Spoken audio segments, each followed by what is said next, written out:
Rain poured down in heavy sheets as Daniel knelt on the cracked pavement of an old gas station, his hands blackened with grease. His work boots were worn thin, soles nearly flapping, but he didn't care. The only thing that mattered to him was making it home on time to tuck in his 6-year-old daughter, Lily, and remind her, once again, that Daddy was going to figure things out. He always said that, though inside he often wondered if he really would. The world hadn't been kind to Daniel. 2 years earlier, his wife passed away unexpectedly, leaving him to juggle fatherhood, bills, and 2 part-time jobs that never stretched far enough. He'd once dreamed of being a mechanic with his own shop, but life had stripped him of dreams, replacing them with overdue rent notices and second-hand clothes for Lily.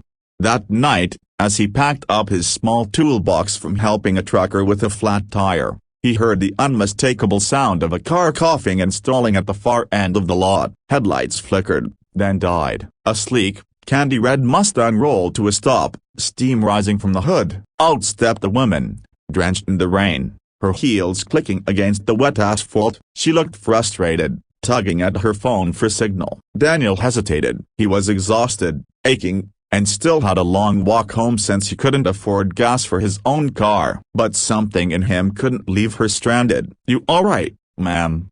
he called, his voice carrying through the storm. She turned, her eyes sharp yet tired, and sighed. "Car just died. Figures. And of course, no service out here." Daniel dropped his toolbox again, jogging over. "Pop the hood. Let's take a look." The woman seemed surprised at this stranger, soaked to the bone, offering help without hesitation. But she did as he said. Daniel leaned under the hood, hands moving instinctively. His late father had taught him engines before life got complicated, and muscle memory kicked in. After a few minutes of tinkering, tightening, and improvising with what little he had, the Mustang roared back to life. She gasped, relief flooding her face. "You broken bar, you fixed it." "Just like that?" Daniel wiped his hands on his already drenched jeans and shrugged. "Just a loose belt and a clogged filter. Temporary fix, but it'll get you where you need to go." The woman studied him, her gaze lingering longer than expected. She noticed the exhaustion etched into his eyes,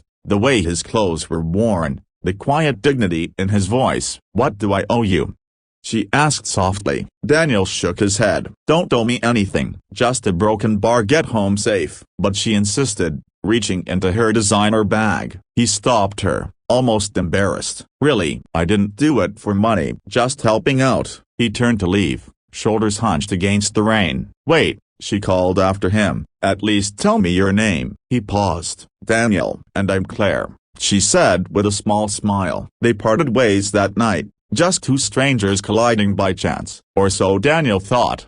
Days passed, and Daniel returned to his routine of struggle. Lily's school needed supplies, his landlord was pressing for rent, and the old car he relied on had finally broken down for good. He tried to keep his spirits up for his daughter, reading her bedtime stories, reminding her that better days would come. But each night, when she drifted to sleep, he sat at the kitchen table with overdue bills spread before him, wondering how much longer he could hold everything together. Then, one morning, there was a knock at his door. He opened it to find Claire standing there, not in her sleek dress and heels this time, but in jeans and a warm smile. Daniel blinked in disbelief. "Claire, how broken bar? How did you find me?" "I asked around at the gas station," she admitted. "I couldn't stop thinking about you, about how you helped me when you had nothing to gain. People like you are rare." Daniel felt uneasy. "Look, I don't need charity. I'm fine." But Claire stepped inside, her eyes softening when she spotted Lily coloring at the table. She crouched down, talking to the little girl with genuine warmth. Lily laughed within minutes, showing Claire her drawings. Daniel's guard began to falter. It wasn't until later that Claire revealed the truth. She wasn't just a woman with a broken-down car. She was the CEO of one of the largest automotive empires in the country, an empire worth billions. Her Mustang wasn't just a car, it was a prototype model she had been personally testing. Daniel was stunned. The woman he had helped without expecting anything in return was one of the wealthiest people in the world. He didn't know whether to feel embarrassed or angry. "Why didn't you say anything that night?" Claire looked at him earnestly. "Because I needed to know who you were without the money. And what I saw was a man of character, a man who gives, even when he has nothing." She offered him something that night, an opportunity. Not pity, not handouts, but a chance to work for her company as a lead mechanic, overseeing a new program training single parents and struggling veterans in automotive repair. She told him she believed in him, that his skills and heart were exactly what the world needed more of. Daniel's first instinct was to refuse. He had grown so used to struggle that hope felt dangerous. But then he thought of Lilia, her bright eyes, her dreams, and he realized this was the moment he had been praying for.